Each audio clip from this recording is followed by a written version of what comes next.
시청자 여러분 안녕하십니까. 지금부터 전학현의 안보정론을 시작하겠습니다. 여러분들 잘 아시다시피 매주 금요일이면 매우 중요한 여론조사가 하나 나오죠. 한국갤럽 여론조사입니다. 지금 방금 보도됐어요. 그래서 그야말로 따끈따끈한데요. 저도 점심 먹으러 가려다가 너무나 중요한 뉴스이기 때문에 이거를 먼저 방송을 하고 점심을 먹으러 나가려고 합니다. 그래서 우리 시청자 여러분들께서 제 방송 시청을 꼭 식사하신 후에는 들어주시면 굉장히 좋을 것 같습니다. 제가 보기에는요, 국민의힘 지금 이준석 대표가 출범한 이후에, 그 다음에 윤석열 총장이 출마를 선언한 이후에 최고의 위기 국면이 아닌가 하는 판단이 듭니다. 지금 윤석열 총장 측에서 나오는 입장문을 보면요, 지금 이것도 방금 보도된 내용인데 25일 날 있게 되는 비전 발표에도 참석하지 않을 가능성을 강력히 시사하고 있습니다. 자, 그래서 이러한 내용들, 또 이 청주에서 지난번에 구속됐다가 보석으로 풀려났던 정정순 의원, 오늘 최종적으로 판결이 나왔는데요, 당선 무효형이 선고가 됐습니다. 그래서 이러한 그야말로 이 핫한 뉴스를 가지고 여러분들께 설명을 해드리겠습니다. 먼저 이번 이 갤럽 여론조사의 경우에는요, 지난 8월 17일에서 18일까지 AR 1001명을 대상으로 전화 인터뷰를 통해서 조사한 내용입니다. 그래서 이례적으로 말이죠, 양자 대결 조사까지 했어요. 이런 수치가 왜 나오나 이해하기 어려울 정도로 굉장히 윤석열 총장이 지금 빠지고 있습니다. 예. 그래서 여야 대결뿐만 아니라 양자 대결, 그러니까 다자 대결 플러스 양자 결과를 내놓은 것은 오늘이 이번에 처음입니다. 그렇기 때문에 그 의미가 굉장히 크다. 자, 먼저요, 이재명하고 윤석열이 붙었을 경우에는 46대 34로 이재명한테 무려, 이거 더하기 빼기도 복잡해지네요. 갑자기 12%나 차이가 나요. 그리고 이낙연하고 붙었을 때는 동률입니다. 36%입니다. 근데 되게 신기한 것은요, 리얼미터에서도 동률이 많이 나오고, 그 다음에는 한국갤럽에서도 동률이 나와요. 이거 믿어야 되는 건지 믿어야 되는 건지는 모르겠지만은, 일단 우리가 위기 신호로는 봐야 되겠다라고 저는 말씀을 드립니다. 자, 그러면은요, 여기에 우선 이재명하고 윤석열하고 붙었을 때 46대 34, 12%포인트 차이가 나는데요. 그 외 인물은 3%밖에 되지 않고 의견 유보가 16%입니다. 그리고 이낙연하고 붙었을 때는 36인데 이때는 그 외 인물과 의견 유보는 7과 21%예요. 그래서 이 두 사람이 대표 주자이고, 이제는 이 두 대표 주자 플러스 이낙연이가 다시 살아 올라오고 있는 이 최근 여론조사 중에서는 첫 이 신호탄이 아닌가 하는 생각이 듭니다. 자, 그래서 한국갤럽은 이걸 뭐라고 보고 있냐면은, 올해 들어서 정권 교체론이 유지론을 최소한도 6포인트 정도 2월 기준으로 하면 정도 됐다가, 이것이 지난 4월 재보선 직후에는요 21%까지 최대치로 솟아올랐어요. 그럼에도 불구하고 양자 대결 구도에서 이렇게 밀리는 것은 이 범야권의 지금 이 갈등 이슈가 가장 큰 원인이다. 그런 점에서는 이 갈등 원인을 제공한 이준석 대표에게 모든 책임이 있고요. 이럴 경우에는 이준석 대표 최악의 경우에는 사퇴하라. 지금도 이미 국민의힘 홈페이지 난리가 났잖아요. 사퇴하라. 아니면은 탈당하겠다. 이런 압박, 뭐라고 그럴까요? 지금 온라인에 불이 붙어 있는데요. 이러한 이 여론이 더 커질 가능성이 굉장히 크다. 이렇게 저는 보여집니다. 자, 그리고요, 이 한국갤럽은 또 이 호감도, 비호감도 조사도 같이 했어요. 호감도 조사에서는요, 이재명이 제일 높아요. 자, 참, 이재명이 제일 높으니까 참 이해가 안 가네요. 40%, 윤석열 29%, 그 다음에 이낙연이 24%입니다. 최재형 17%예요. 그리고 이제 비호감도의 경우는요, 이미 다른 여론조사에서도 보면 이낙연이가 좀 높아요.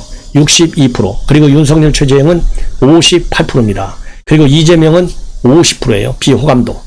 자, 그래서요, 이 비호감도에 이낙연 높다. 이건 뭐 이해가 가죠. 왜냐면 이낙연은 문재인과 동일시대잖아요. 그런데 어떻게 윤석열과 최재형 이 두 분이 58%로 비호감도가 이렇게 높은지 이해가 가지 않습니다.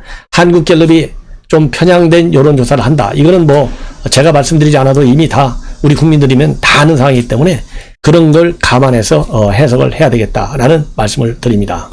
자, 그리고요, 이제 좀 호감도를 분석을 해보면, 검찰총장을 사퇴한 직후에는 40%였어요. 그런데 이번 조사에서는 29%로서 11%포인트나 하락했습니다.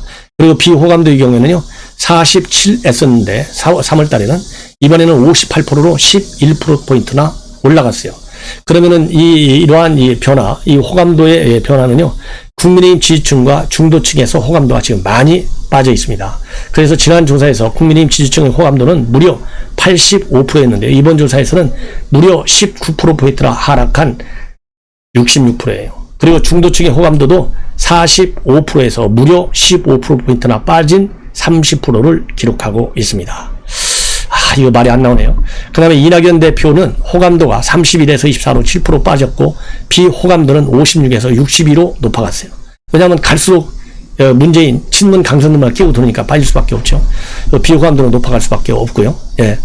그 다음에는 이재명의 경우에는 호감도가 46에서 40%로 6% 밖에는 안 내렸어요. 그런데 비호감도는 43에서 50%로 7포인트나 또 뛰었어요. 이거 참 이상합니다. 한국갤럽은 호감 여부는 자당 지지층 내의 핵심 호감층뿐만 아니라 타당 지지층에서의 확장 가능성 등을 가늠하는데 참고할 만한 자료다. 그리고 정치권에서 흔히 얘기하는 확장성을 예측할 수 있는 지표라는 얘기라, 이런 해석이 가능하잖아요. 그렇기 때문에 이 호감도, 비호감도, 이거는 이제 확장성과 관련되어서 우리가 지켜봐야 된다. 왜냐하면 누구든지 그렇잖아요. 내가 이 사람 좋아해. 그러면은 지금은 지지는 안 하고 있지만 좀 지지할 가능성이 있고, 나 별로야, 별로 안 좋아해. 그러면 이번에 여론조사에서는 지지하지 않는다라고 했지만, 라고는 안 했지만, 다음에서는 나 이 사람 안 좋아해, 이렇게 명시적인 반대로 돌아설 수 있는 사람이 아니겠습니까? 그런 측면에서 매우 우려스럽다. 이렇게 지금 보여집니다. 자, 그래서요, 하여튼 이러한 이 양자 대결, 그리고 양자 대결 구도에서의 호감도와 비호감도, 그리고 이 윤석열, 이재명한테 이렇게 많이 밀리는 거 굉장히 참 이례적인데요. 제가 이 수요일날 저녁 때 여러분께 보도해드린 내용인데요. 4개 여론조사 기관에서 발표하는 NBS가 있잖아요. 이거를 참고적으로 여러분들에게 리마인드 차원에서 말씀을 드리면, 다자 대결로 했을 때는 이재명 26, 윤석열 19, 여기에서도 7%나 빠졌어요. 그 다음에 이낙연이 10%로 나왔거든요. 그 다음에 이제 홍준표, 최재형, 안철수 이런 사람들이 4, 3으로 나왔고요. 자, 그 다음에 양자 대결에서 보면요. 이재명하고 윤석열하고 붙었을 경우에는 이재명이 43%, 윤석열이 35%입니다. 그러니까 8%포인트 정도 나거든요. 이 NBS보다도, 물론 이제 NBS는 날짜가 물론 달라요.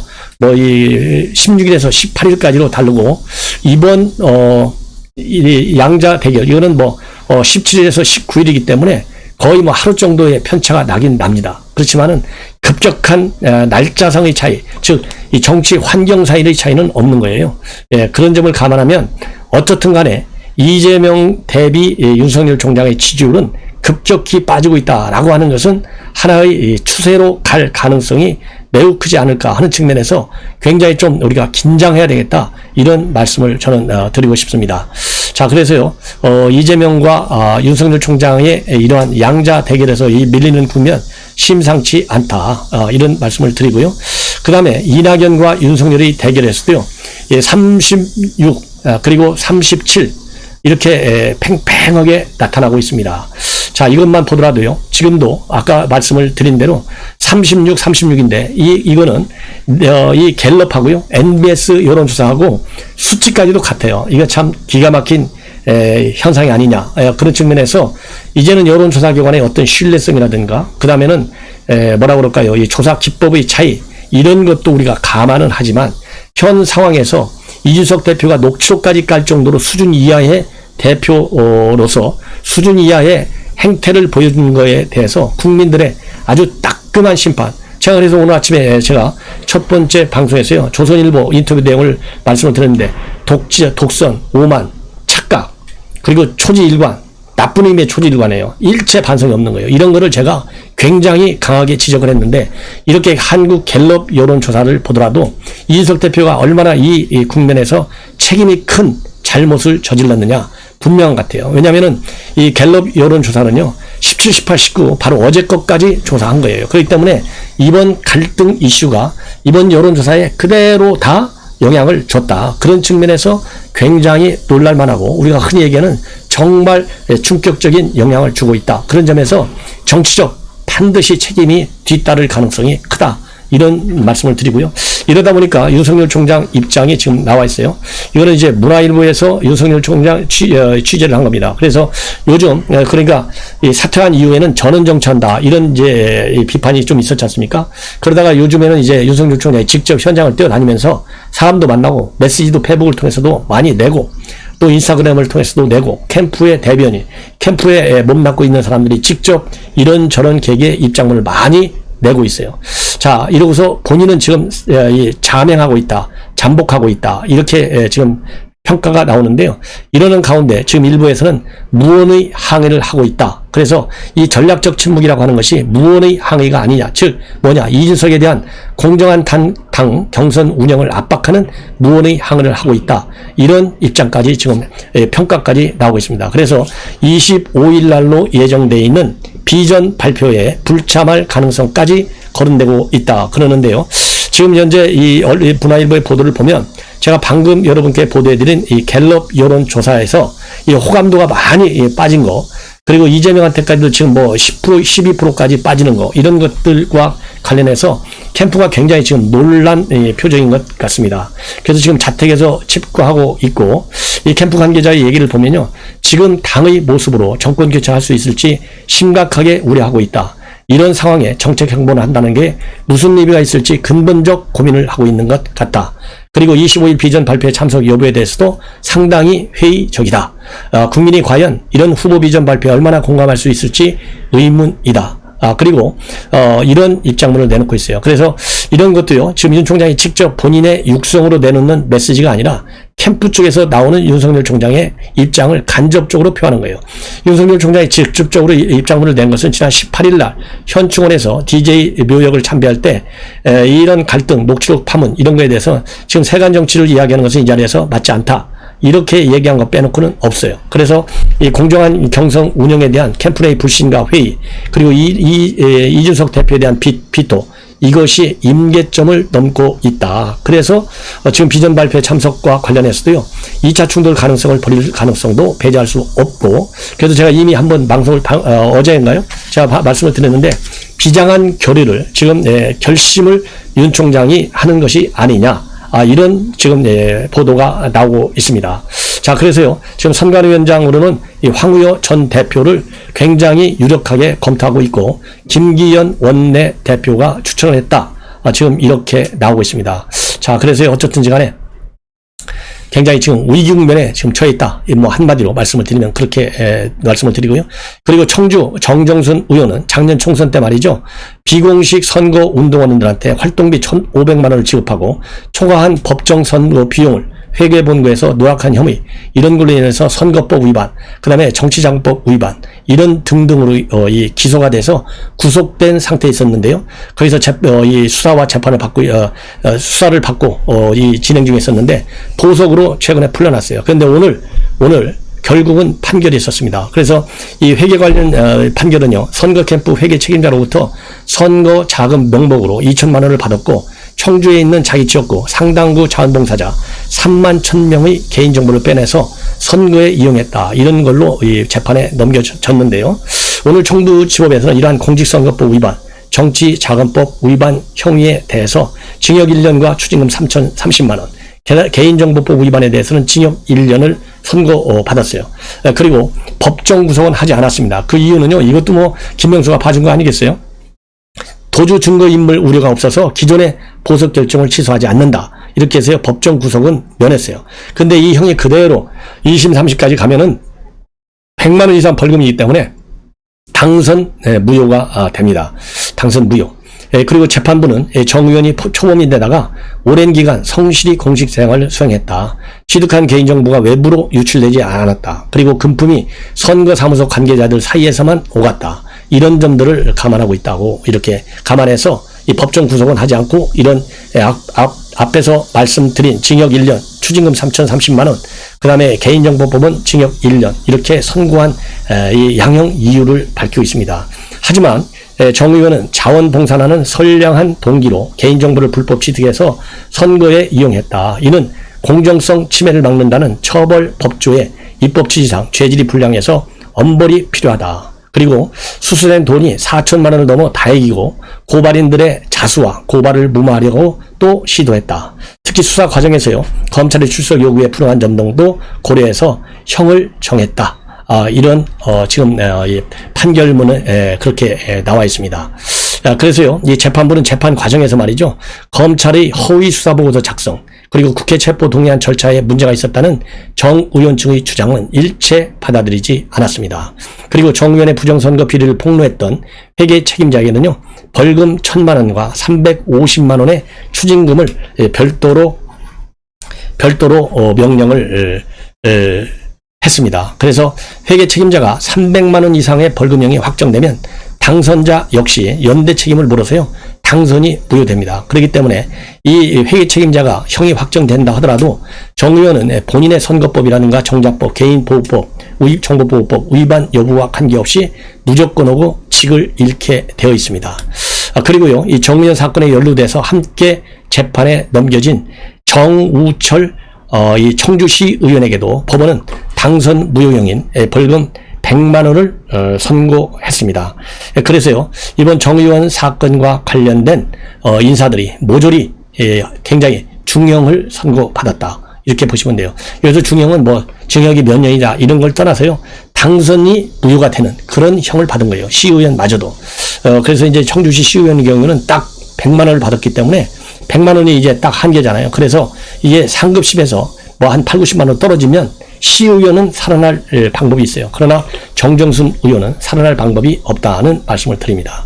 그리고 또 굉장히 긴급한 뉴스인데요. 서병수 경선준비위원장이 경선준비위원장직을 내려놓겠다. 그리고 선관위원장도 맡지 않겠다. 이렇게 공식적으로 지금 막 밝혔습니다. 막 밝혔어요. 그래서 오늘 오전에 열린 경준위 회의한 후에 기자들하고 만나서요, 공정성과 객관성에 대해서 의심을 받는 것에 대해서 경준 위원장으로서 상당히 자괴감을 느낀다. 제 이런 결정으로 당내 여러 호에서 만들어진 갈등이 말끔히 정리되고 선거 관리가 잘 돼서 훌륭한 대통령 후보가 뽑히길 희망한다. 그리고 이준석 대표에 대해서는요, 우리 당의 상징이고 우리가 뽑은 당 대표다. 잘못한 거 많다고 본다. 그러니까요, 상징이고 우리가 뽑은 절차, 이거는 인정한다 이거예요. 그 절차적인 정당성에 따라서 대표가 되기 때문에 대표성은 인정한다 이거예요. 그러나 잘못한 것은 많다는 겁니다. 법률적인 정통성은 인정한다. 그러나 정치적인 잘못에 대해서는 너무나 많다. 제가 아침에 여러분들께 논평해 드리는 거하고 똑같았잖아요. 아직도 아집, 고집, 그리고 편견, 그리고 자기만이 최고라고 하는 우월주의적 판단, 이거를 버리지 못하고 있어요. 이런 것들이 윤석열 총장이 이렇게 급격히 하락하는 여론조사를 결과가 나오게 하는 장본인이 바로 이준석이다. 저는 그렇게 생각을 합니다. 그래서요, SNS와 너무 잦은 인터뷰, 후보 캠프라든가 우리 당원들의 SNS에 민감히 반응하는 자세는 반드시 고쳐야 된다고 생각한다. 그러면서도요, 이 대표 장점이 있다고 그랬어요. 그래서 제가 말씀드리는 것은 이제 서병수 동생 서범수가 지금 이 이준석 비서실장을 하고 있잖아요. 그래서 제가 보기에는요, 이 서병수가 지나치게 공인으로서의 입장문이라기보다는, 공인으로서의 입장문은 한 뭐 반도 안 돼요. 이건 그냥 말로만 한 것이 아니냐 하는 생각이 들고요. 계속 장점이 있다, 대표는 인정한다, 이런 얘기를 한 걸 보면 굳이 안 해도 돼. 아니, 이준석 대표 장점이야요. 대한민국 국민이 다 알아요. 이거를 지금 야단쳐야 되는데, 그리고 본인이 사표 내고 나가면요, 이렇게 지금 와서 이게 내가 사의를 표명하는 건 시기적으로 너무 늦었어요. 뭐든지 골든타임 있지 않습니까? 딱 필요할 때 발언을 해야 돼요. 예. 그런데 논란이 지금 최고도로 올라가가지고 더 이상 이제 뭐라고 그럴까요? 지금 뭐 후임, 지금 황교안까지 검토되고 있잖아요. 이렇게 되니까 내가 선관위원장 안 하겠다? 이거는요, 정말 우리 국민들, 그리고 우리 야권에서 정권 교체를 바라는 국민과 당원들에게 찬물을 끼얹는 행위다. 절대로 이건 무책임한 발언이다 라고 저는 혹평을 하지 않을 수가 없습니다.